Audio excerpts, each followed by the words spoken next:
Malapit na mag-Holy Week mga loves, kaya samahan nyo akong kumain ngayon na. But wait, try nyo munang mag-kayaking, boating, and fishing bago kumain. Kasi hindi ko nagawa lahat yan.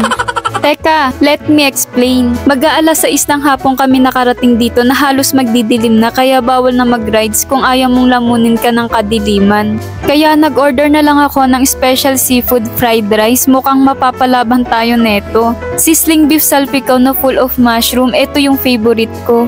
Ang sarap netong buttered chicken garlic na pangontra sa aswang. Mas masarap ang kainan kapag may crab and corn soup. Sarap kaya humigop nito, lalo na kapag ganito kaganda ang paligid. Yung mararamdaman mo yung lamig na simoy ng hangin. Nagpahabol nga kami ng baked bangus na ma-cheesy. For sure magugustuhan ito ng mga bata. Tapos may calamares pa. Partneran na yan ng spicy suka. For sure mabubusog at masasatisfied ka. Bisitahin nyo na lang yung kanilang page, Alvarez Park Cafe sa Tagalog, Valenzuela. Malapit na din dito ang Tagalog Eco Park na pwedeng magbike at jogging. Kainan sa mga kubo, Las Casas Antigo, Tagalog Mini Park at madami pang iba.